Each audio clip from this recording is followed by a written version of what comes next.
Hey everyone, welcome back to my bookcase and welcome back to my once a month Dissertation Diaries. This is not a musical cover, so if you came here for one of those, apologies. I've got a quarantine covers playlist in the description box you can check out, and if you're looking for a new cover, that'll be up next week, provided I'm not drowning in dissertation work and grading materials. Anyway, thank you so much for clicking. To those who are new, hi, my name is Val, and I am a doctoral candidate in the history department at Princeton University, which I didn't mention in my previous video, but yeah, I go to Princeton. They give me a lot of work to do. So in part to counteract my dissertation struggles, I do a lot of covers on YouTube. It's nice to have that creative outlet. And to those of you who are returning, hello! Thanks so much for coming back. With every video, I like to start off with updates, so where I am with the dissertation, to just like a main theme of the video, and third, end with some Q&A. Thank you so much to those who asked questions last time, so I actually have answers to give. So I'm really excited about that. All right, so updates. Yeah, so my advisor did get back to me about my first chapter and he liked it, so yay. I just have to read a few articles in German, which I can read in German. It's just that I read very slowly in German, but it can be done. So it shall be done. That's basically the update. The dissertation is a very slow moving process, which is why I'm really only doing these updates once a month, because it's basically send in the chapter, get the feedback, learn what to do, and I have another chapter draft due mid-May. What will it be on? I'm not entirely sure, but I will be sure, and we'll have something by the middle of May, because I have to. So that's the update. Second, all right, so I thought the main theme of this video would be motivation, tips for motivation, because one of you very kindly asked how I stay motivated as I'm going through this whole process. And that ended up in my head. I just started thinking of all the things I do, and I thought, you know what, let's just make this the main part of the video, because for staying motivated, I mean, I'm one of those people who just like productivity is like a drug to me.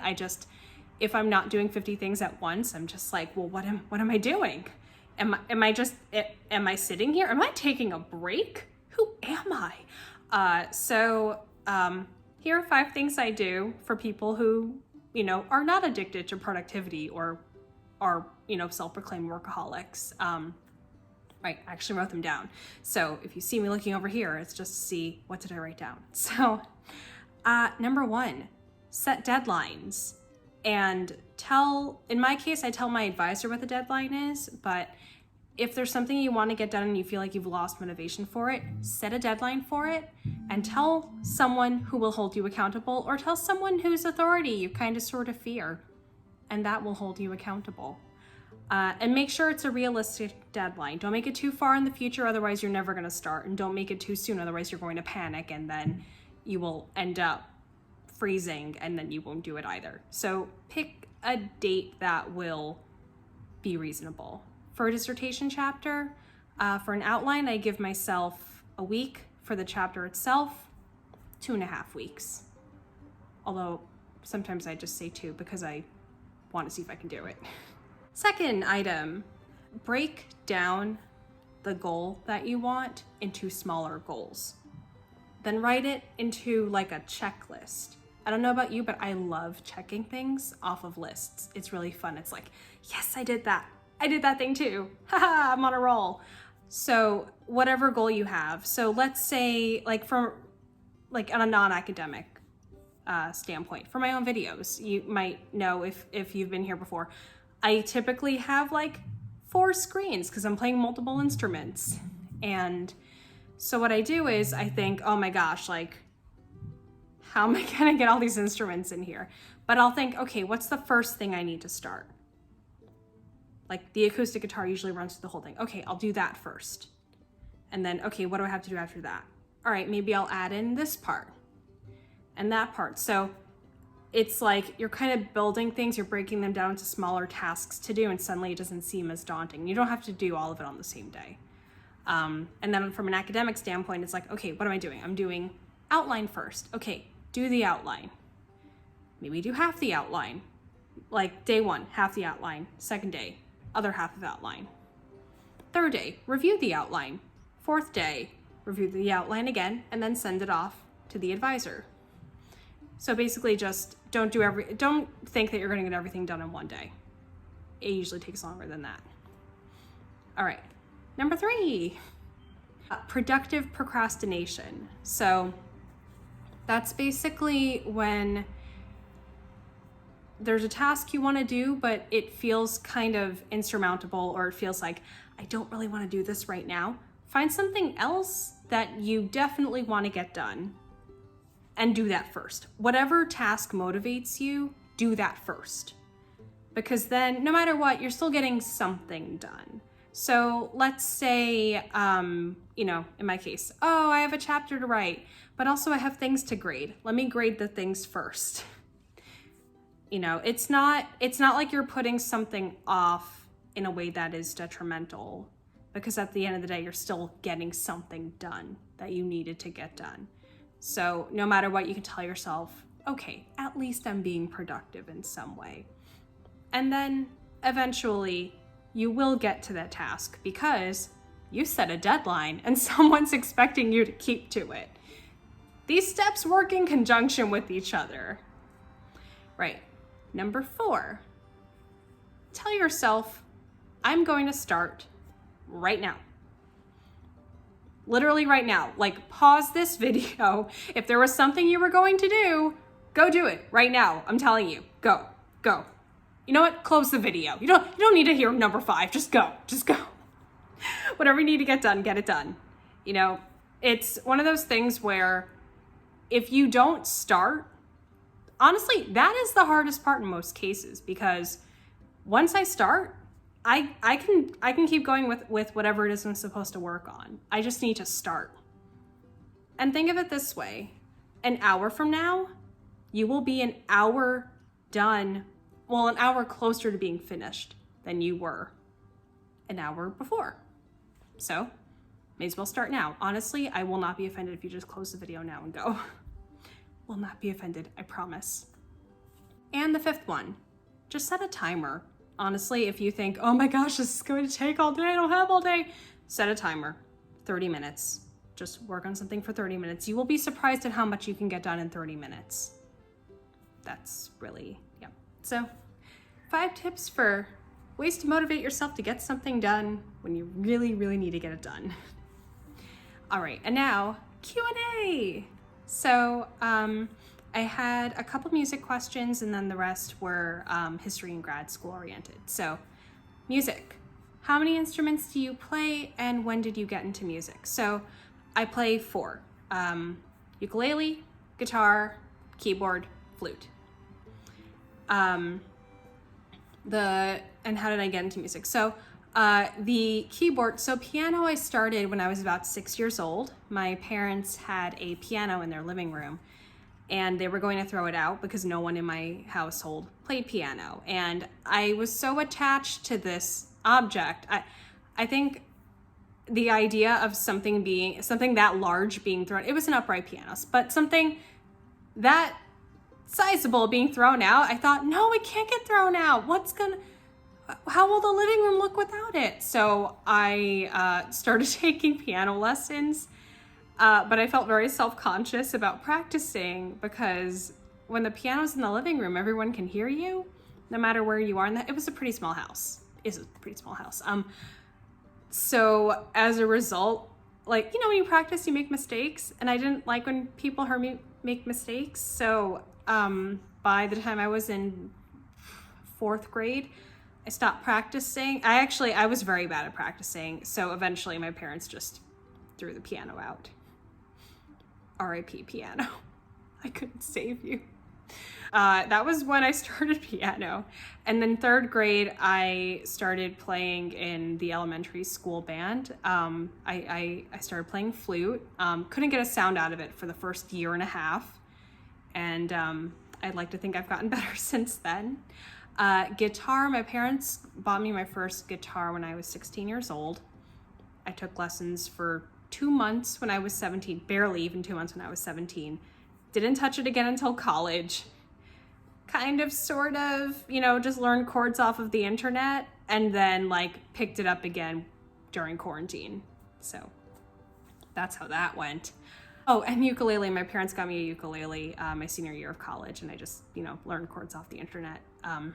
If you want to count the voice as an instrument, which I totally think you should, that would be 5 instruments. Voice, honestly, I learned how to sing and did most of my singing practicing from those Disney sing-along VHS tapes. The ones that are it's time to sing along with your favorite Disney songs. I love those. Also, Titanic came out when I was 6 or 7 years old, and I loved belting My Heart Will Go On in the shower. I didn't think anyone could hear me over the running water, but it turns out everyone in my house could. It's kind of embarrassing when I realized that years later. Whoops. Right. Okay, school things. So, what do you study? Oh, I should have mentioned this in the first dissertation diary, huh? So I study medieval history, specifically early medieval Western history. So early medieval Western Europe. So basically modern day Western Europe, but from the years 500 to 1000. When I say modern day, I mean that space, that region. But I study it from the years 500 to 1000 roughly. I love the early Middle Ages, and my dissertation is actually about poverty in the early Middle Ages. So that is my primary focus. So I don't know if you can see the books I have right over here, pointing. It's weird with the camera. Okay. So the bulk of those books were written by Peter Brown, who he's written about poverty at around the fall of the Roman Empire. I'm happy to elaborate on that in the future. So basically, when we think of modern poverty, we imagine a hard poverty line where if you make less than this amount of money, you are considered, as someone who's living in poverty. Well, in the early Middle Ages, it was more of and this is what Peter Brown looks at, but more in a a bit earlier than that, but also, a bit earlier than that. What happens is you have a certain class, not even class, you have a group of people known as pauperes, the Latin pauperes, which modern day we would translate as pauper. And so that's my vent. So the pauperes are not destitute in the way we would imagine someone who is living under a poverty line. They're actually, and another vent turned on. Wow, I apologize, guys. So really what we have are, people are considered pauperes because they lack power or influence.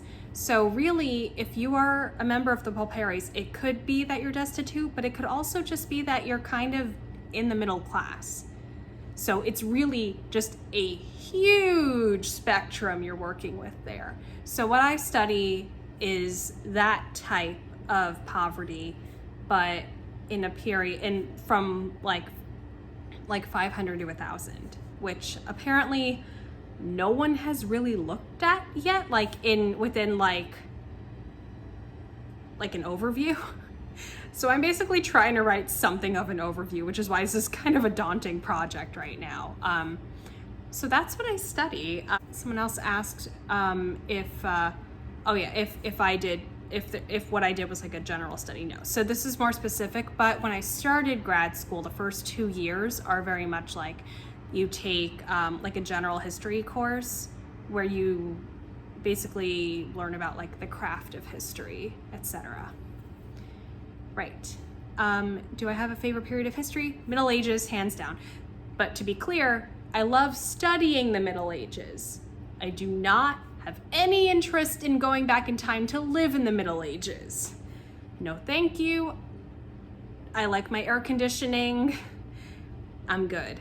What is or are my favorite movies? Oh, movies. So as you can see, I've got some Monty Python stuff over here. I love Monty Python. So Monty Python and the Holy Grail, it's one of those movies where if someone hasn't seen it, I will make sure that they see it because they need to see it.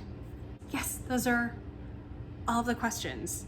All right, this video is running long, but if you have watched until the end, thank you so much. If you have any questions about grad school, dissertation stuff, if you're thinking about going to grad school and want to know more, just ask me. I'm really happy to talk about just, grad school applications, etc. Like, get as specific as you want with the grad school process. I'm happy to answer, really, I am. Yeah, so thank you so much for watching. There will be, if all goes well, there will be a new cover up next week. And yeah, thanks again for watching. Like, comment, and subscribe if you want to see more dissertation diaries, etc. or more covers. Alrighty, take care, stay safe.